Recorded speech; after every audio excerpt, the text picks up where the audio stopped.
What's up, everybody? It's me, Erica, and we are down here, girl. I am trying to get my life together, trying to find where the thing is to wipe the mirror. It was sitting right here on the desk.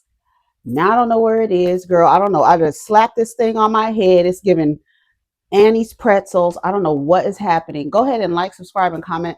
Let me know you stopped by. I don't even have my pillows together, girl. I do not. That's what I was wiping my damn mirror off with because I couldn't find the and I started to get hot, and then I was like, okay, let me stop. Let me just start the video because I should have started the video 10 minutes ago. But anyway, so we are down here, girl, living our life like it's golden. About to already grinded. I already ground the reefer and the coffee beans this morning because we rising, yeah. But so I'm gonna roll the weed up, roll the weed up, roll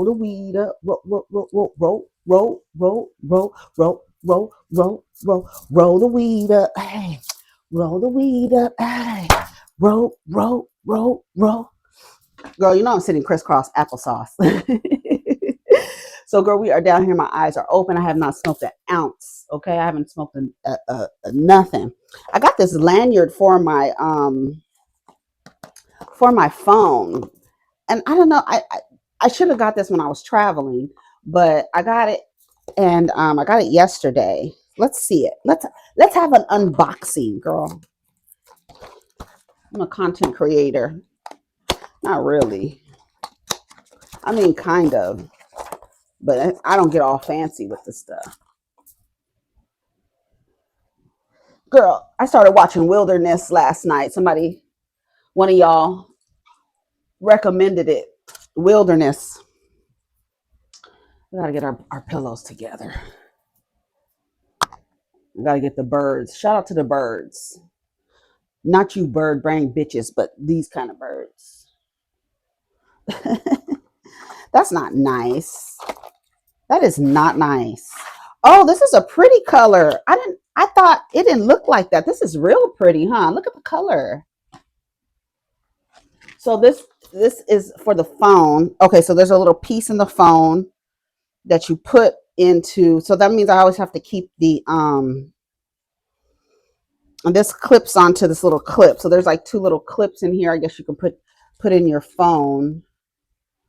So let's see what it looks like. All right. I was listening to this girl talk about being a co-parent with her mom and how she is upset because she she wasn't able to give her daughter this perfect life. This is not a sticker, is it? Will it just stay in here while so you put it through here? Oh, okay. So you put it through here. So let me put it through here through the hole. And then it's gonna hold? Do y'all have this? Oh, I guess it will, huh? Okay, hold on. And then I'm gonna clip it on here. So now I can hold my phone and then this adjusts. Oh, we love it. Oh, but I don't know about these things hanging like this. So if I wear it like, oh, girl, hold on. So I can wear it like this. You understand what I'm saying? Around my waist. So let's listen to this girl talk about how she didn't oh, girl, I could use it for this too, huh? Girl, I just thought about it. Walk like Ronald McDonald. Walk like Ronald McDonald. Hey, hey. Okay, let me get serious. I'm playing too much. Okay, okay. So this is cute, right? This is a cute little thing for my phone. I can wear it like a crossbody and just have the phone hanging and stuff like that. So let me listen to this girl. Hold on, let me put this. Wait, hold on. I'm confused. Wait a minute. Okay, let me get my shit together. Okay, okay. I need to take this back out. It's time to change my nails too. Okay, yeah, this is cute. I'm glad I got this. And then that means that I can take my phone with me without my purse, because I take my little Telfar bag with me when I carry it everywhere. It's so compact and little, and I've been wanting to carry little purses. So I carry my Telfar bag, and I have my wallet in there, and it holds my wallet, holds my earbuds, it holds my lip gloss, it holds my taser. Right. Yeah. So it's such a little bag, but it holds everything. It holds everything that needs to be held. Okay. Matter of fact, I need to charge that taser. Matter of fact, I ain't had to use it. These niggas is lucky. I ain't had to use my taser. Can y'all hear me? The microphone is on the bed. It's a whole lot going on. It's a whole lot going on. So we about to roll the weed up. I'm about to see we about to listen to this girl. We could be listening to her while I'm doing all this. Let me listen to her. Let me put my case back on. She's beautiful. Her hair is beautiful. I said, "Come on, hair. Now let me listen to the message." Now this looks like a Latina girl. She might be a Latina girl. She might be a white girl, a white Latina. But what she's saying can these are just single. It's a single mother. Race is not important. Ethnicity is not important. This is a woman raising her child on her own and saying, "I'm a single parent and I co-parent with my parent." So let's listen to what she says. There's 1,000 comments on there. So let's listen. That frustrates me and breaks my heart all at once. When I became a single parent, I also then had to accept the fact. Hold on, girl. We're going to come back to you as soon as I get my shit together. And I should be rolling the weed up. Okay. Okay. I got all kind of shit right here on the bed. Okay. So I got the weed. It's ground up. I found my jade cigarette holder. Cigarettes. I found my pinky roach clip holder. I found it. I thought I lost it. It's long. I really didn't like the long. I like a shorter one, but the long one is good because it's very like motherfucking lady. You know what I'm saying? So let me open my oh, there's my a lighter in here. Okay. And I was really looking for my roller because I didn't feel like rolling. So I have my little stash box. Oh my God. This is my little stash box that I keep my supplies in.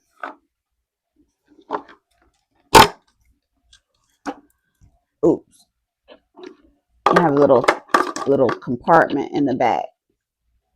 A little tray for you to roll your weed up. A little brush to brush the excess. This slides out like this, right? It slides out, also comes out, but then you have a space for to keep your weed in, your different strains, right? Your different strains or something in here. And then I have my grinder right here. I have a lot of grinders. And then, but this is really cute because this slides in, and then you can do like your oh, I'm sliding the wrong way. You could do like your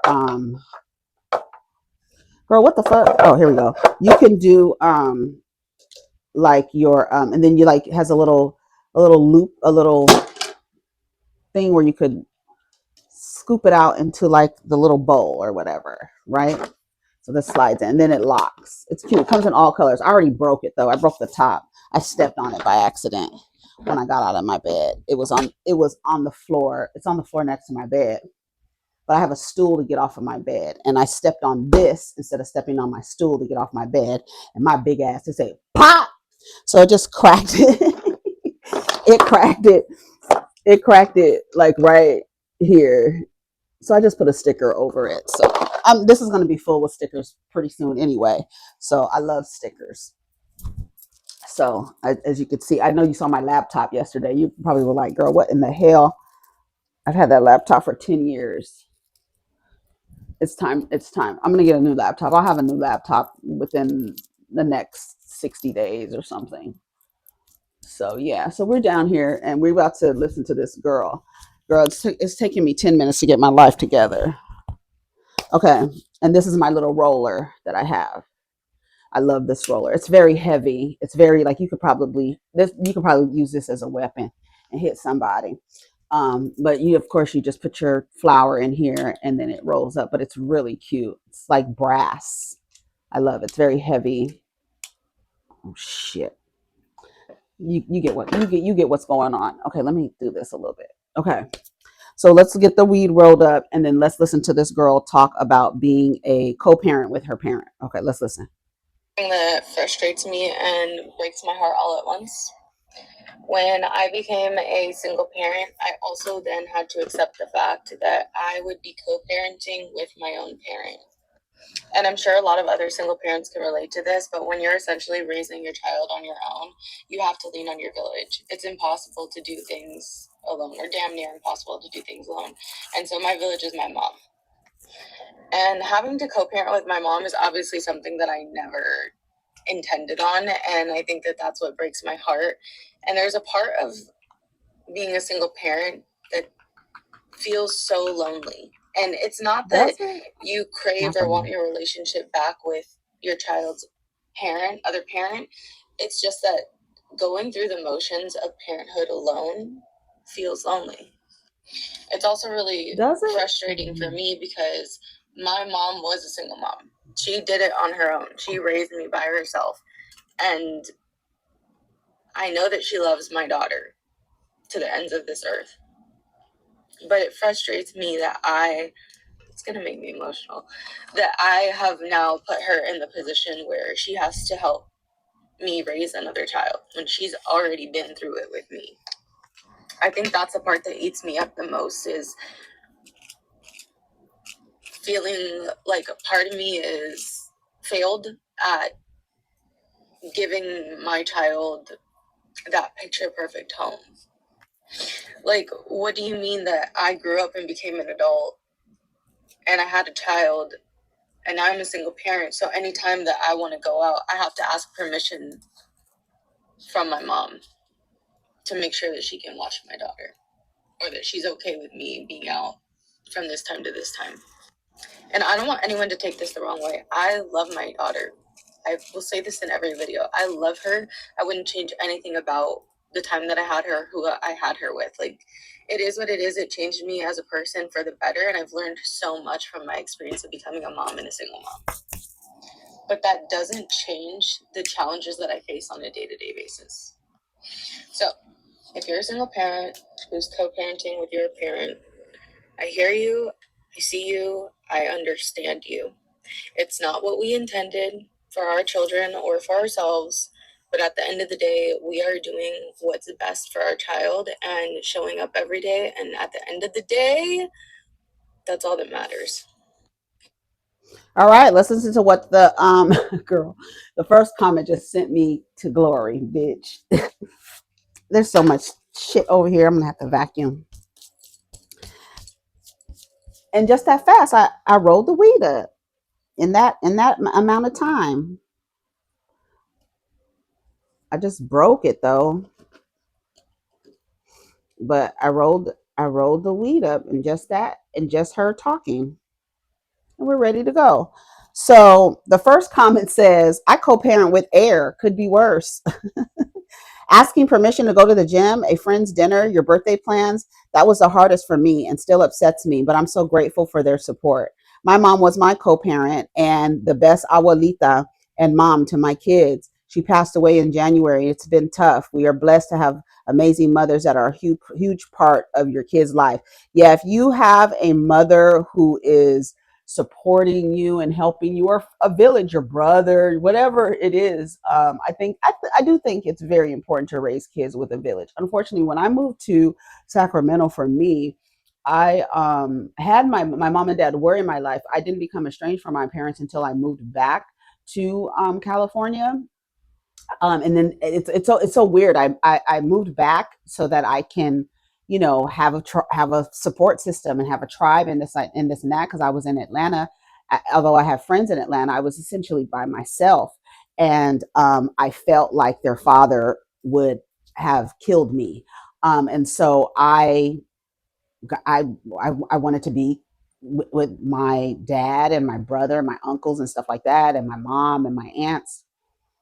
And then my mom, I saw glimpses of my mom. I saw glimpses of the woman who raised me showing up with my children. So I had to go no contact with her.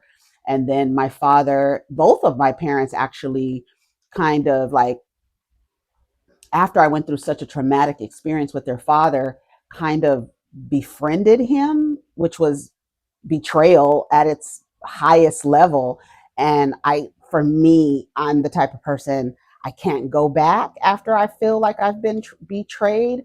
I can't go back to having like a regular type of relationship. So I've been estranged from my parents for a while. Um, just as recently as last year, my mom was in communication with their father. So she literally has not learned, 75 years old, and has not learned a goddamn thing about boundaries, right? And respecting her daughter's boundaries. So much so, she like goes so far to disrespect my boundaries that you actually are in communication with the person who harmed your daughter. You're nuts.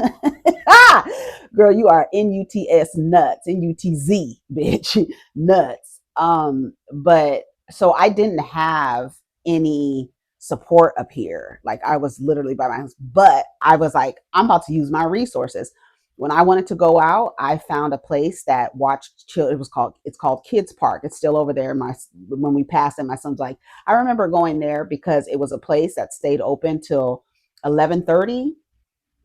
I think they stayed open to 12:30, but they would watch children. They had cots there, they had TV there, they had refrigerator. It was like a night care center for children, and you could take. Of course you have to pay.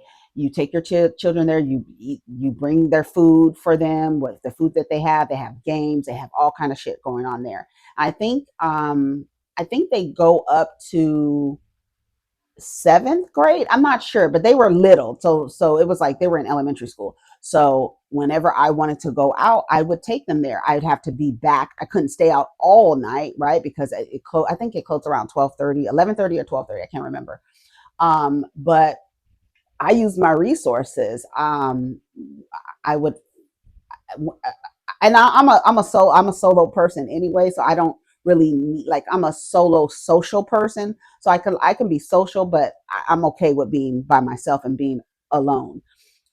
So the only thing that I regret is literally putting their father on the birth certificate, because I feel like I would have had more opportunity with them to travel, and that because I've had wanderlust my life. Like I have wanderlust, and having my children kind of thwarted me off of that path. And so I just said to myself, as soon as they get of age, at 16 years old, because I was not about to ask their father to sign any notary or anything. I don't want to ask anybody anything about the children that I've raised, and they've had no participation in raising the children. When I tell you I had children, and I know you probably saying the same thing with the sorriest nigga in the world. Like, your mother should be ashamed of you, but she's not. My son said that she babies him, and I probably because he can't see. He's lost his eyesight, right? And so his mother kind of coddles him, is what the boys were explaining to me.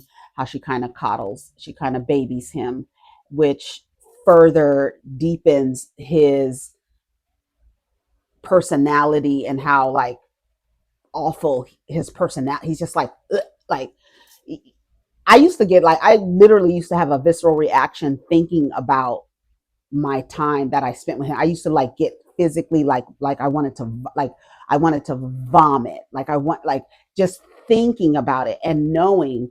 For me, I knew that if I had met their father in my hometown, I would have never given him a chance.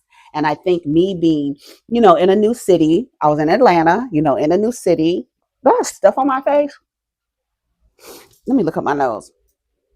in a new city, trying to meet people, and I met him, and I was a club girl, so I used to be in the clubs, and I already, a lot of my friends were promoters in Los Angeles, and so I would make friends with the bartenders, the bouncers, and the DJ. Those are the essential people to befriend in like a club environment. And their father was a bouncer at the compound. Remember the compound? I don't know if the compound still exists in Atlanta. He was a bouncer, and that's how I met him on MySpace, girl. Met him on MySpace, and he was a bouncer, and I was like, ooh, let me go meet this bouncer. And then he was very charming. He was very accommodating. He was very much love bombing me, right? And me being in a city where I didn't have, I moved there with a friend. I had a couple friends that live there. My godbrother lives there. So him and I started hanging out, and I was like, okay, he's at the club. We started hanging out, and he called me the next day, and then that's how the thing started. Um, and then it just like it was like it happened so fast. It happened so fast. Like I met him in June, and I was pregnant in November. Yes, girl, moving that fast. And I honestly know that if I was at home, that would have never been, because that wasn't the vibe that I was on. I just think I was vulnerable in a new city. Meeting this guy, he was really nice. You know, just a regular dude, regular job, did bouncing at night, just like seemed to be like a person that was like, but it was, girl, it's not all that it seems. The first instance I realized that he was the wrong person is when my grandmother died, and I had just moved to Atlanta. My grandmother died. I had to fly back to, with my grandma to, for the funeral and stuff like that. So I um I when I was in the bathroom, this is a woman who raised me, right? My grandmother. I was in the bathroom crying. He knocked on the door and was like, "What are you crying for?" He was like, completely no compassion, no empathy. It was just really bad. And then it just got worse. He just got worse. He became verbally abusive to the point where even my friend was like, "I don't like the way he talks to you." And I don't know what, I literally felt like I was in a cloud, like literally felt like I was in a cloud until I wasn't. And it took him going to jail, because on the side of him having his regular job and being a bouncer, he was selling guns without a license, which is against the law. So he went to jail for a year and a day. And my father, which was like the worst advice, but he is thinking as a man and being a man and not giving his daughter advice that would serve her.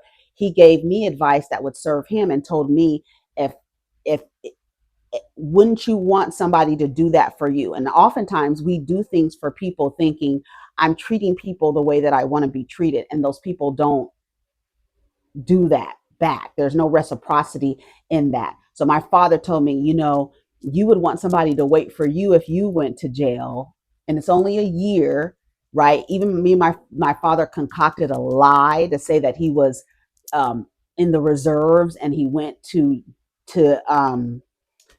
Afghanistan. What did we lie and say? It was a lie, honey. It was a lie. It's all a lie. It's all a lie. But knowing that you had to create a lie because you are ashamed, why would you even tell your daughter to even play that game, right? Why would you even give her that advice? But my father was thinking about the man. He wasn't thinking about his daughter. He was thinking about a man going to jail and then being a woman being there for them. And then in that time, I did my thing. I was pregnant. We were together for 3 years. A year and a half, he was incarcerated, and that was like, I was ashamed. I was so ashamed. And then that's when, like, the friend that I moved there with, she was, all the shit that I was going through, she was sharing that with everybody, whoever would listen to her, because she had her own issues that she didn't want to talk about. So she chose to talk about me and the shit that I was going through.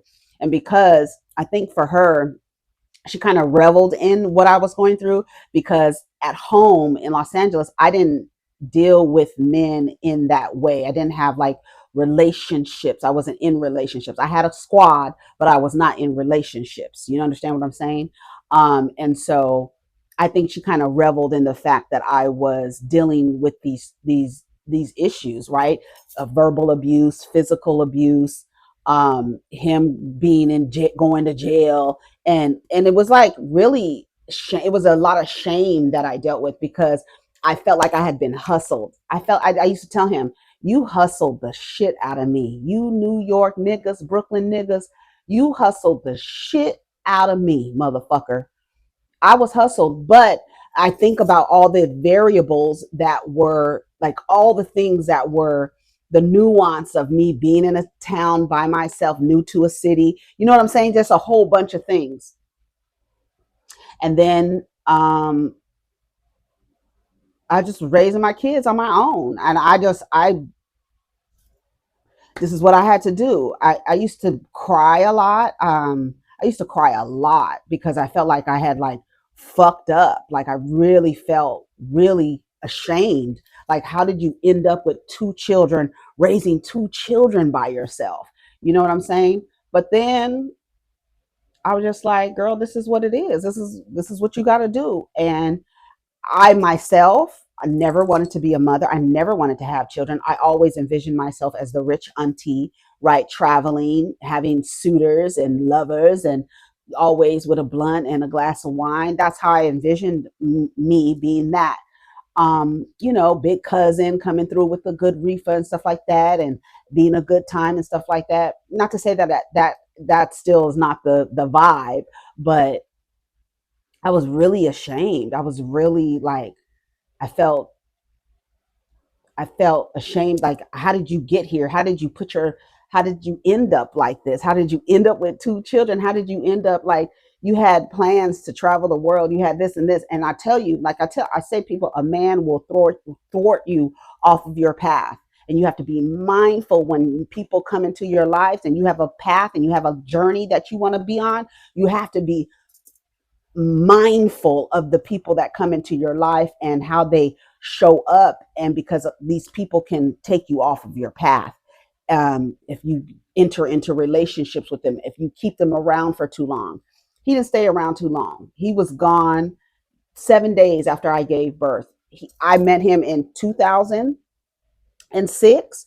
He was out in 2009 when my youngest son was born, 7 days after I had given birth, right? Mind you, he was so mean and just so hateful, didn't want to clean up around the house, didn't want to like fix things around the house, because when he went to jail, I was in an apartment, and then I bought a house. And my dad told him, he was like, what kind of man are you, my nigga? Like, you go to jail, you in an apartment, you come out of jail, you in a house, and you want to be rude and disrespectful and stuff like that. And then he even said, you told me, my dad even told me, you told me that you was going to be kind to my daughter, you told me that you was going to do this or my. But then my dad, comes back and tells me, like, while he was in jail, he was super abusive, while like out of jail, like super abusive. My father said, when he gets home, the way that he acts with you. I remember one time I went to visit him in jail, and we were playing a game, Scrabble, I think it was, and he got mad because I won, and he got mad and knocked the things through the tiles. It's something he did. And I told my father about it. My father said, you got to be careful, because he might put his hands on you. If you reacted like that over a game, he might put his hands on you. And I was like, no, I don't think he would do that. Even though he was like, his verbal abuse was jokes. Be watchful of that. They were jokes, and I was always like the butt of the joke, or it was always jokes, but just mean. And my father said, he's probably going to physically abuse you. And coming from somebody who physically abused a woman, he probably recognized those signs. And I was like, no, I don't think he would do that. Lo and behold, he pushed me while I was pregnant. And he was very strategic. I was near a bed and he pushed me onto the bed, right? I was pregnant and he pushed me. Um, and then 7 days after I gave birth early and I was already mad. I already told you that story. I told my mom, if my baby dies, I'm going to murder him. Premeditated. Yes. I had it planned, girl. If my child dies, I'm going to end that motherfucker's life. I'm going to send his motherfucking head to his mama in fucking Queens. Okay? So let my child die. I'm going to sever his head off of his body. And I meant it. For a person who didn't want children, when I had them, I was like, okay, I'm supposed to take, these are kids that I want to take care of. And that's why I've always approached it. I used to tell them, I'm your mom because this is the label that they give me because as you know, in this system, this is the label that they give me as a mom. But I want you to see me as somebody who is guiding you on a path to, self-sufficiency and being self-sustaining and being able to take care of yourself and survive without me. That's my role. And I've always taken that role because I've never wanted to be a mother, but more of like a teacher and a guide. And that's me. They always say everything is not a life lesson. Yes, it is. Yes, it is. So I took that responsibility on, and I honestly did not have a lot of support at all. I did not have a lot of support. We did a lot of things, just us three. We're tribe. It's just us three, and that's just how it's been. And so I didn't have the support of like grandparents, right? When the boys went to visit my father, he arranged with their father to come pick them up earlier while he's posting shit to Facebook talking about he's the grandfather of the year and shit like that. You didn't handed my children off to a motherfucker that punched your daughter in the face. And then when I get upset and like, what did you do? Like you literally, the plan was that they were going to stay with my father for a few weeks, and then their father was going to pick them up and they were going to stay with him for a few weeks. But my father arranged for him to pick them up earlier, like the entire time. And he literally said, I just know what it is. I know what it's like not to be able to see your children. And I was like, what? Because first of all, with me and my mom, I always saw you. My father was always coming around, picking me up, coming to pick me up, taking me places, driving that. So what child are you talking about that you understand that you can't see? And he really organized it with his wife, who has divorced him since, organized it with them. And even through, I remember one time in an argument, she wanted to tell me that's why your father doesn't fuck with you. And I'm like, girl, you don't have any. That's why I was cussing out what's her name's wife, PJ Washington, PJ Johnson, whatever the fuck his name is, with Brittany Renner, the woman sitting in the seat. How you gonna tell me that's why my father doesn't speak to me? But you have no idea. Nothing. You don't know anything. Nothing. She has since left that man, right? She got a divorce. I think it was 5 years she lasted with him. He's unsuitable. A lot of men, a lot of people are unsuitable for relationships. I'm a person unsuitable for relationships. I'm not, I don't play, I can't play games. I can't do the back and forth. I can't do the emotional abuse. I can't do that, that push and pull type of dynamics that men like to be in with women, where they're running away from the woman and the woman is running towards them. I don't have time for none of that shit. I love to be solo. I love to be by myself. I go places by myself. I do things by myself. I have staycations by myself and just do my thing by myself. But having children, it took me off of my solo journey. Now I have two children with me, and I share this every now and again. Um, this is actually kind of therapeutic. But I share this a lot when I had a past life reading. So I had a lot of shame, a lot of regret for my situation. So I had a past life reading, and she told me that I'm on my fourth life and I've been traveling with two boys every life. So I reconciled that. This woman knew nothing about me. I knew that this woman was tapped in when she told me we got on the phone, and she was like, we started talking, and she was like, first thing I got to tell you is don't put any cut fruit on your ancestor altar. And I had when I tell you I had just cut an orange, I cut an orange to put on my ancestor altar, and that lady said, "Do not cut fruit and put it on your ancestor altar. Give your ancestors whole fruit. Do not cut it up." And I said, "Oh my God, this lady is tapped in." So everything she was telling me, I have it all written down. I actually recorded the conversation. And she told me I was on my fourth life, and I had two boys with me the entire time. Every life I've had two boys with me. So that's how I reconcile, like, oh, this was supposed to happen. While the circumstances weren't ideal, them being here was, through me, was supposed to happen. So that's how I reconciled it. I think we're done with this video. But yeah, that, I feel like, thinking that you're giving your child, I want to give my child a perfect life. A nuclear family, while nuclear means nucleus and nucleus means like male centered, that's what the nucleus is of a nuclear family, is the man, right? It's male centered. I ascribe the term nuclear to explosions, toxic remnants. That's how I see, when I hear nuclear family, I think of an explosion. I think of something that is not necessarily always healthy. And for a lot of women, the guilt of not providing a two-parent home for their child, when your child grows up, ask them, do you feel like you miss anything? I ask them, do you feel like you miss not having a dad around? And they say, with his personality, no. Not the man with that personality. And I asked them, do you feel like you missed out on anything? Do you feel like you missed out on having a father figure around? And they're like, no. My kids are kind. They're very compassionate.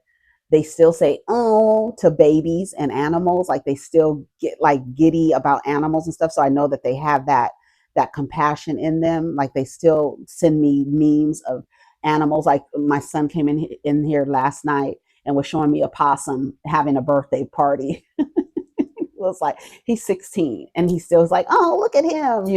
So I know that they still have that compassion chip in them. And which that for me is, I just want them to be compassionate, because I feel like when you're compassionate, you do hold space and give grace and are kind. um and the fact that my kid likes to cook and wants to be around animals, that kind of stuff gives me, I feel good about that. They have their personalities. We don't always get along, right? We fuss. I was fussing this morning, um, telling him to turn on the lights when he gets up so he can activate the circadian rhythm. And he was like, no. And I said, no, because you walking around in the dark, you still thinking, your eyes haven't adjusted to the light. You're still walking around in the dark. And he wanted to fuss the Aquarius. They don't like to be told anything. And you know what's crazy? Let me tell you how God works. My children are the same astrological signs as my parents, and each of their astrological sign, Cancer and Aquarius. My Aquarius child is light skinned like my father, and my Cancer child, which is Cancer like my mother, he's dark skinned like my mother. Isn't that crazy? And the way that their birthdays are, it's just a lot of synchronicities that gave me solace in, like, okay, they're supposed to be here. I did not make a mistake. I was supposed to bring them here, because I could have terminated my pregnancies. I really could have, you know what I'm saying? So it's not, I've had a pregnancy termination before. So I really could have terminated the pregnancies, but I didn't. And here they are, 16 and 18 years old. You understand what I'm saying?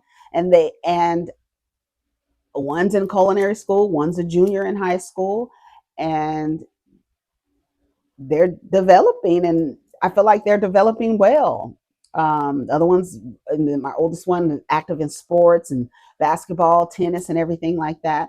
So you thinking or feeling like I didn't give my child this nuclear family, you probably saved them from a lot of stress and strife and nervous system dysregulation. You know what I'm saying? Because I can't even imagine being in a relationship. And every now and again, I would say, because in our house, I'd be like, can you imagine if your father lived here? And they'd be like, hell no, hell no. Can you, with his personality, like his personality is not, I don't know. You know those type of people that they're like mean jokes all the time. That's his father. That's their father. Mean jokes all the time. Um, and then the last time they visited their father, the youngest one was embarrassed by his father. He embarrassed him on a public bus, and I think that like literally changed the way that he saw him.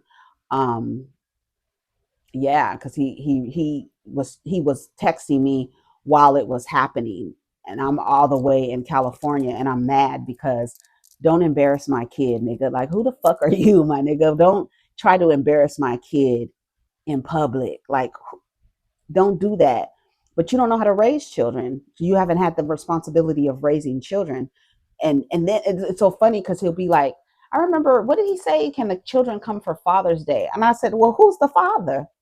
Who are they going to see? What's the father? What are we why are we celebrating fathers?